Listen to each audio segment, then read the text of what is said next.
आओ बच्चों, आज हम पढ़ेंगे पाठ 17 पत्र लेखन। आज के इस आधुनिक युग में दूरसंचार के साधनों की कोई कमी नहीं है। आप कुछ ही क्षण में सैकड़ों मील दूर बैठे व्यक्ति से बातचीत कर सकते हैं। यद्यपि पत्र लेखन आज भी संचार का एक महत्वपूर्ण साधन है। पत्र संदेश भेजने का लिखित माध्यम होता है। इसके द्वारा हम दूर बैठे मित्रों, रिश्तेदारों और अन्य लोगों तक अपने संदेश भेज सकते हैं। पत्र के प्रकार। पत्र मुख्य रूप से दो प्रकार का होता है, अनौपचारिक पत्र और औपचारिक पत्र। अनौपचारिक पत्र माता पिता, भाई बहन, मित्रों तथा अन्य किसी भी प्रियजन को लिखे जाने वाले पत्र होते हैं। उन्हें हम अनौपचारिक पत्र कहते हैं। इन्हें व्यक्तिगत पत्र या घरेलू पत्र भी कहते हैं। औपचारिक पत्र वो होते हैं जिन्हें औपचारिक पत्र उन लोगों को लिखे जाते हैं जिनसे हमारी कोई जान पहचान नहीं होती है। इसके अंतर्गत सरकारी और कार्यालय पत्र आते हैं। किसी अधिकारी, संपादक, प्रधानाचार्य या किसी पुस्तक विक्रेता को लिखे जाने वाले पत्र औपचारिक पत्र कहलाते हैं। इन्हें बाहरी पत्र भी कहते हैं। पत्र लिखते समय निम्नलिखित बातों पर ध्यान देना चाहिए। पत्र की भाषा सरल व स्पष्ट होनी चाहिए। अनौपचारिक पत्र या घरेलू पत्र की भाषा में आत्मीयता झलकनी चाहिए। प्रार्थना पत्र या आवेदन पत्र लिखते समय सम्मानजनक भाषा का प्रयोग करना चाहिए। पत्र में विराम चिन्हों का सही प्रयोग होना चाहिए, अन्यथा अर्थ बदल सकता है। पत्र में अनावश्यक बातें नहीं लिखी होनी चाहिए। पत्र में उचित संबोधन का प्रयोग करना चाहिए। प्रार्थना पत्र में पत्र का विषय भी लिखना चाहिए। अनौपचारिक पत्र में मित्रों को प्रिय से संबोधित करना चाहिए तथा बड़ों को पूज्य, पूजनीय तथा आदरणीय आदि से। औपचारिक पत्रों में संबोधन के तौर पर महोदय, महोदया, श्रीमान और श्रीमती तथा मान्यवर आदि का प्रयोग किया जाता है। औपचारिक पत्र में अभिवादन नहीं लिखा जाता है।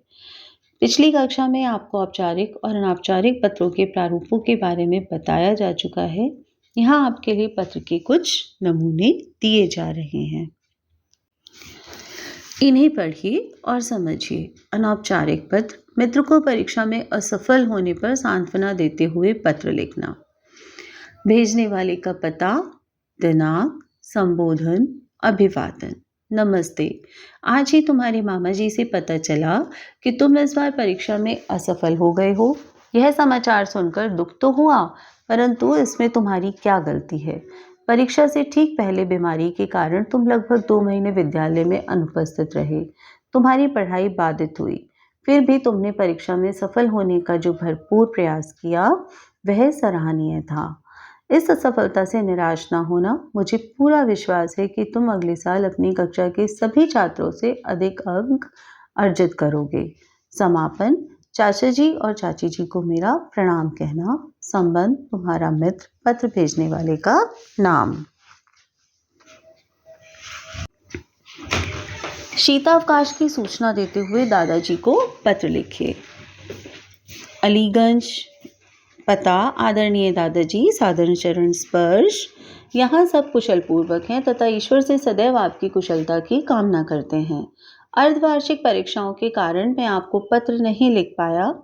अब मेरी परीक्षाएं समाप्त हो गई हैं। हमारे विद्यालय में 15 दिसंबर डैश से 3 जनवरी डैश तक शीतकालीन अवकाश घोषित हुआ है।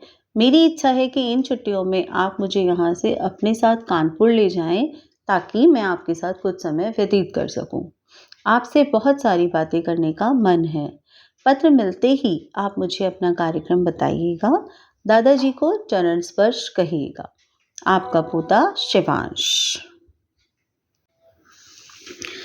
नानी जी को धन्यवाद देते हुए पत्र लिखिए।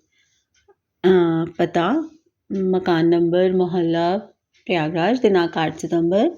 आदरणीय नानी जी, सादर प्रणाम। हम सब यहाँ सकुशल हैं। नानी जी, आपने मेरे जन्मदिन पर उपहार में जो घड़ी भी मुझे भेजी है वो मुझे बहुत पसंद आई। मेरे सभी दोस्तों ने इसकी बहुत प्रशंसा की। नानी जी, इतने प्यारे उपहार के लिए आपको बहुत बहुत धन्यवाद। नानी जी, आप अपनी सेहत का ध्यान रखना। मामा जी व मामी जी को प्रणाम कहिएगा। आपका नाती अमन। पिताजी से धन मंगवाने के लिए पत्र लिखिए। पता, दिनांक, आदरणीय पिताजी, सादर चरण स्पर्श। आपका पत्र प्राप्त हुआ। आपको यह जानकर हर्ष होगा कि मुझे अपने स्कूल की बास्केटबॉल की टीम के लिए चुन लिया गया है। पिताजी, हमारी टीम मैच के लिए लखनऊ जा रही है। इसके लिए मुझे 2000 रुपये का शुल्क जमा करना है। आधा खर्च स्कूल वहन करेगा। आपसे प्रार्थना है कि आप मुझे 1000 रुपये मनी ऑर्डर द्वारा शीघ्र भेज दें, ताकि मैं समय से शुल्क जमा करा सकूं। शेष कुशल है। माताजी को प्रणाम कहिएगा। आपका पुत्र आकाश। इसी तरह सखी को अपने साथ दशहरा मनाने के लिए पत्र लिखिए। पता, दिनांक, प्रिय इशिता, सप्रेम नमस्ते। आज ही तुम्हारा पत्र मिला। तुमने लिखा है कि 5 नवंबर से तुम्हारी छुट्टियां हो रही हैं। इन छुट्टियों में तुम मुरादाबाद आ जाओ। हम दोनों मिलकर इस बार दशहरा साथ मनाएंगे। इन दिनों मौसम भी सुहावना होता है और चारों तरफ रामलीलाओं की धूम होती है। तुम जरूर आ जाओ। पत्र लिखकर बताना कि कब आ रही हो। चाचा जी और चाची जी को नमस्ते कहना। तुम्हारी सखी हर्षिता। इसी तरह कुछ औपचारिक पत्र। शुल्क माफी के लिए प्रधानाचार्य को प्रार्थना पत्र लिखिए। भेजने वाले का पता, दिनांक, प्रधानाचार्य, पत्र पाने वाले का पता, विषय, संबोधन। विषय है शुल्क माफी के लिए प्रार्थना पत्र। संबोधन, महोदय। विषय विस्तार। निवेदन है कि मैं कक्षा 4 का छात्र हूँ। मेरे पिताजी एक प्राइवेट कंपनी में काम करते हैं, लेकिन कोरोना बीमारी के कारण कंपनी बंद हो गई है। इसकी वजह से पारिवारिक स्थिति खराब हो गई। परिवार की आर्थिक स्थिति खराब हो गई है। घर चलाना भी कठिन हो गया है। ऐसे में हम स्कूल की फीस जमा करने में असमर्थ हैं। अतः आपसे निवेदन है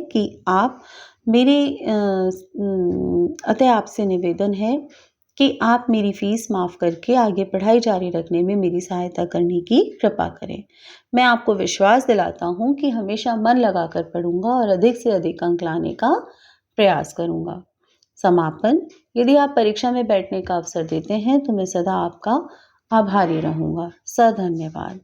आपका आज्ञाकारी शिष्य। पत्र भेजने वाले का नाम प्रशांत, कक्षा 4। मध्यांतर के बाद घर जाने की अनुमति मांगते हुए प्रधानाचार्य को प्रार्थना पत्र लिखिए। पता, दिनांक, प्रधानाचार्य, स्कूल, विषय, मध्यांतर के बाद घर जाने हेतु प्रार्थना पत्र, महोदय। सविनय निवेदन यह है कि मैं आपके विद्यालय की कक्षा 4 का विद्यार्थी हूँ। अभी मुझे सूचना मिली कि मेरे पिताजी की तबीयत अचानक खराब हो गई है। घर में देखभाल करने वाला कोई नहीं है, इसलिए मेरा इस समय घर जाना बहुत ज़रूरी है, जिससे मैं उन्हें उपचार के लिए डॉक्टर के पास ले जा सकूं। कृपया मुझे मध्यांतर के बाद घर जाने की अनुमति प्रदान करें। मैं आपका अत्यंत आभारी रहूंगा। धन्यवाद। आपका आज्ञाकारी शिष्य वरुण वशिष्ठ, कक्षा 4। तो बच्चों, इस तरह हमने देखा, सीखा, पत्र संदेश भेजने का लिखित माध्यम होता है। पत्र मुख्य रूप से 2 प्रकार के होते हैं, औपचारिक और अनौपचारिक।